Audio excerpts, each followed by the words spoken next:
Hi friends, நான் உங்கள் சீனி. எல்லோரும் எப்படி இருக்கீங்க? ஹாப்பியாக இருக்கீங்களா? ஓகே.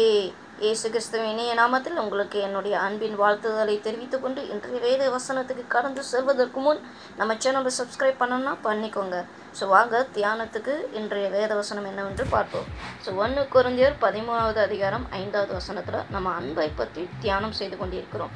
அன்பு அயோக்கியமானதை செய்யாது, தற்பொழிவை நாடாது, சினம் அடையாது, தீங்கு நினையாது, doth not behave itself unseemly, seeketh not her own, is not easily provoked, thinketh no evil.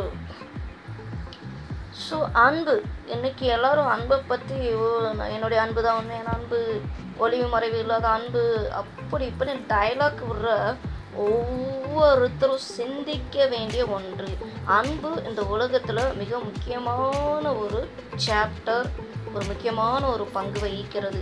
நம்முடைய எல்லோருடைய வாழ்விலும், அன்றாட வாழ்விலும், நம்முடைய எல்லா ரிலேஷன்ஷிப்லையும் மிக முக்கியமான பங்கு எதுனா அன்பு தான். Including spiritual life it self, the love is very very important. So every one should understand what it means of the love and how to define and how to be differentiate the true love to all. So எல்லாரும் இன்னைக்கு தெரிந்து கொள்ள வேண்டிய மிக முக்கியமான ஒன்று, இந்த அன்பின் முக்கியத்துவத்தை தெரிந்து கொள்ள வேண்டும். ஓகேங்களா? அதனால தான் இதை பற்றி நான் கொஞ்சம் உங்களுக்கு தியானமாக அன்பை பற்றி சொல்லிக்கொண்டு இருக்கிறேன். அன்பு, உங்களுடைய அன்பு உண்மையான அன்புனா அது அயோக்கியமானதை செய்யாதான். நீங்கள் ஒருவர் மேலே வைக்கிற அன்பு உண்மையான அன்பு எல்லா விதத்துலையும், ஸ்பிரிச்சுவல் லைஃப்பும் சரி, உங்களுடைய ஃபிசிக்கல் லைஃப்பும் சரி, உங்களுடைய ஆஃபீஸ் ஒர்க்கானாலும் சரி, நீங்கள் மெயின்டைன் பண்ணுற ரிலேஷன்ஷிப்பாக இருக்கட்டும், எதுவானாலும் சரிங்க. ஆனால் உங்களுடைய அன்பு உண்மையானதாக இருந்துச்சுன்னா நீங்கள் அவங்களுக்கு என்ன செய்ய மாட்டீங்கன்னா, அவங்களுக்கு ஒருபோதும் அயோக்கியங்களை செய்ய மாட்டீர்கள். ஓகேங்களா? தற்பொழிவை நாடாது, இந்த பெருமை, நான் உனக்கு இதை செஞ்சுட்டேன், நீ என்னைய பாராட்டணும், அப்படி இப்படின்னு அது இது பண்ணாது. மெயினாக நீங்கள் தெரிஞ்சு கொள்ள வேண்டியது, சினம் அடையாது. அன்புக்கு என்ன இல்லை, சினம் கிடையாது. அன்புக்கு என்ன இல்லை, தீங்கு கிடையாது. அன்பு அயோக்கியமானது செய்யாது, தற்பொழிவை நாடாது, சினம் அடையாது, தீங்கு நினையாது.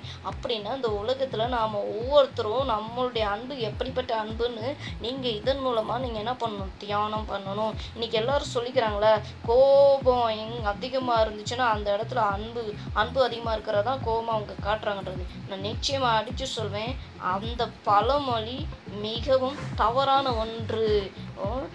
கோபம் அதிகமாக வெளிப்பட்டுச்சுன்னா அன்பு இருக்கிறனால தான் அப்படி வெளிப்படுதுன்னு சொல்கிறாங்க.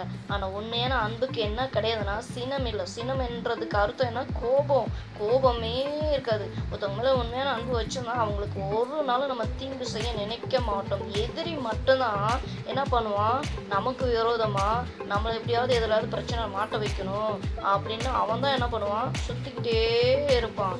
அந்த மாதிரியா நீங்கள் உங்களுடைய அன்பு உண்மையான அன்புனா நிச்சயமாக நீங்கள் அவங்க மேலே என்ன காட்டக்கூடாது, கோபத்தை காட்டக்கூடாது. அவங்களுக்கு ஒரு நாளும் தீங்கு நினைக்கவே கூடாது, தீமை செய்யவே கூடாது, கெட்டதை நினைக்கவே கூடாது. ஓகேங்களா? இது உங்களுக்கு புரிஞ்சிருக்குன்னு நினைக்கிறேன். நாம் இதை டிஃப்ரென்ஷியேட் பண்ணுறதுக்கு ஆண்டவர் உங்களை ஆசீர்வதிக்கட்டும். நன்றி.